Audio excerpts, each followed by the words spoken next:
नमस्कार। तो चलिए आज बात करते हैं जीवन की सबसे छोटी लेकिन शायद सबसे ताकतवर चीज के बारे में, कोशिका। ये एक ऐसी दुनिया है जो हमारी आंखों से तो छिपी है, पर हम सबके अंदर मौजूद है और यही हर जिंदा चीज को चलाती है। आइए इस कमाल की दुनिया में एक साथ उतरते हैं। ये एक ऐसा सवाल है जो हम इंसानों ने शायद हमेशा से पूछा है। ये बड़े बड़े पेड़, वो भागता हुआ जानवर और हम खुद, आखिर हम सब बने किस चीज से हैं? ये सवाल कोई छोटा मोटा सवाल नहीं है। इसने सदियों से बड़े बड़े दिमागों को उलझाए रखा है। और जानते हैं इसका जवाब क्या है? कोशिका। जी हाँ, यही वो छोटा सा पर बेहद जरूरी बिल्डिंग ब्लॉक है जिससे हर जिंदा चीज बनी है। पर इसे सिर्फ एक ईंट मत समझिए, ये तो अपने आप में एक पूरा शहर, एक चलती फिरती फैक्ट्री है जो जिंदगी को मुमकिन बनाती है। अब इस नन्ही सी दुनिया के अंदर झांकने से पहले हमें इसके कुछ बुनियादी नियम समझने होंगे। ये नियम, जिन्हें हम कोशिका सिद्धांत या सेल थ्योरी कहते हैं, असल में बायोलॉजी की नींव हैं। तो ये कहानी शुरू होती है 1665 में, जब रॉबर्ट हुक ने अपने माइक्रोस्कोप से कॉर्क के एक टुकड़े को देखा। उन्हें उसमें मधुमक्खी के छत्ते जैसे छोटे छोटे खाने दिखे और उन्होंने उन्हें सेल नाम दे दिया।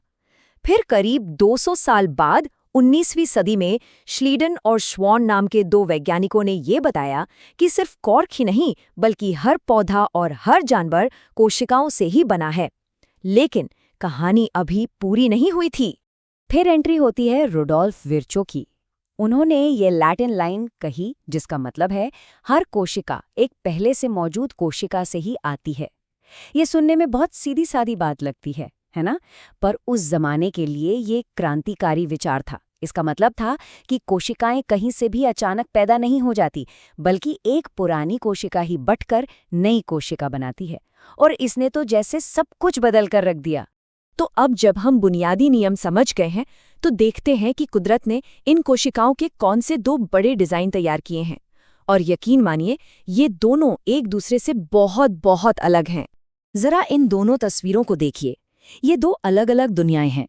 बाईं तरफ है एक यूकैरियोटिक कोशिका जो किसी हलचल भरे व्यवस्थित शहर जैसी है, और दाईं तरफ है एक प्रोकैरियोटिक कोशिका जो एक सीधे साधे गांव की तरह है। पहली नजर में ही ये साफ दिखता है कि दोनों की बनावट में जमीन आसमान का फर्क है। चलिए जरा इस टेबल को और करीब से देखते हैं। सबसे बड़ा और सबसे अहम फर्क है केंद्रक का। जो यूकैरियोटिक कोशिकाएं हैं, जैसे हमारी और आपकी, उनमें एक कंट्रोल रूम होता है जिसे न्यूक्लियस यानी केंद्रक कहते हैं। सारा डीएनए इसी के अंदर सुरक्षित रहता है। लेकिन प्रोकैरियोटिक कोशिकाएं, जैसे कि बैक्टीरिया, उनमें ऐसा कोई कंट्रोल रूम नहीं होता। उनका डीएनए बस कोशिका में तैरता रहता है। इसके अलावा यूकैरियोट्स में अलग अलग काम के लिए कई छोटे छोटे डिपार्टमेंट यानी ऑर्गेनल भी होते हैं, जबकि प्रोकैरियोट्स में ऐसा कुछ नहीं होता। वो बहुत ही सिंपल होते हैं। चलिए अब आगे बढ़ते हैं और इस ज्यादा जटिल यानी यूकैरियोटिक कोशिका के अंदर एक टूर करते हैं। सोचिए कि हम एक बहुत ही व्यस्त और हमेशा काम करते रहने वाले शहर में घुस रहे हैं। इस कोशिका शहर के अंदर हर काम के लिए अलग अलग डिपार्टमेंट हैं, जिन्हें हम कहते हैं ऑर्गेनेल या कोशिकांग। हर एक का अपना एक खास काम है और ये सब मिलकर ही कोशिका को जिंदा और एक्टिव रखते हैं। तो सबसे पहले चलते हैं इस शहर के सिटी हॉल या कह लीजिए कंट्रोल सेंटर में, जिसे हम केंद्रक कहते हैं। यहीं पर कोशिका का पूरा जेनेटिक ब्लूप्रिंट यानी डीएनए रखा होता है। कोशिका को कब, क्या और कैसे करना है, सारे के सारे निर्देश यहीं से जारी होते हैं। और पता है, 1831 में रॉबर्ट ब्राउन की ये खोज कितनी बड़ी थी। इसके बाद ही वैज्ञानिकों को कोशिका का दिमाग मिला, वो जगह जहां से सारे फैसले लिए जाते हैं। ये एक बहुत बड़ा गेम चेंजर था। अब बात करते हैं दूसरे विभागों की, और ये भी कमाल के हैं। माइटोकॉन्ड्रिया शहर का पावर प्लांट है जो खाने को एनर्जी में बदलता है। एंडोप्लाज्मिक रेटिकुलम एक फैक्ट्री की तरह है जहां जरूरी प्रोटीन और फैट बनाए जाते हैं। फिर आता है गोल्जी उपकरण, जो एक पोस्ट ऑफिस की तरह काम करता है, मतलब बनी हुई चीजों को पैक करके सही पते पर भेजता है। और हाँ, लाइसोसोम शहर का रिसाइकलिंग सेंटर है जो सारा कचरा साफ करता है। कमाल का सिस्टम है ना? अच्छा, अब तक हमने बात की कि कोशिका के अंदर क्या है, पर एक और बहुत मजेदार बात है, और वो है इनका साइज। कोशिकाओं के आकार में इतनी ज्यादा वैरायटी है कि सुनकर आप हैरान रह जाएंगे। ये स्केल सच में दिमाग घुमा देने वाला है। एक तरफ है दुनिया की सबसे छोटी ज्ञात कोशिका, माइकोप्लाज्मा बैक्टीरिया, जो इतनी छोटी है कि आप उसे सोच भी नहीं सकते। और दूसरी तरफ है शुतुरमुर्ग का अंडा। जी हाँ, वो पूरा अंडा असल में एक ही कोशिका है। ये जानवरों की दुनिया की सबसे बड़ी सिंगल सेल है। 1 मीटर, सोचकर देखिए, 1 मीटर! ये हमारे शरीर की सबसे लंबी कोशिका, एक न्यूरॉन यानी एक तंत्रिका कोशिका की लंबाई हो सकती है।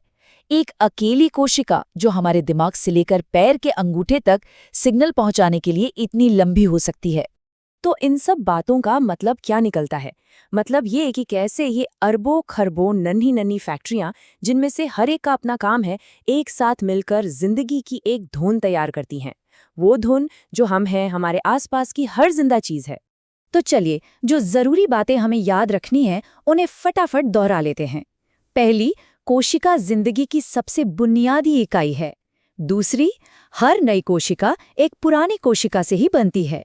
तीसरी, कोशिकाएं मुख्य रूप से 2 तरह की होती हैं, सिंपल प्रोकैरियोट्स और कॉम्प्लेक्स यूकैरियोट्स।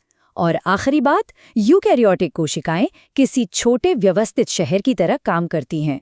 और मैं आपको एक सवाल के साथ छोड़ के जा रहा हूँ। जरा सोचिए, अगर हर चीज एक ही जेनेटिक ब्लूप्रिंट से शुरू होती है, तो फिर एक अकेली कोशिका इतनी अलग-अलग तरह की, इतनी जटिल जिंदगी कैसे बना लेती है? ये एक ऐसा सवाल है जो हमें इस कमाल के विषय के बारे में और भी ज्यादा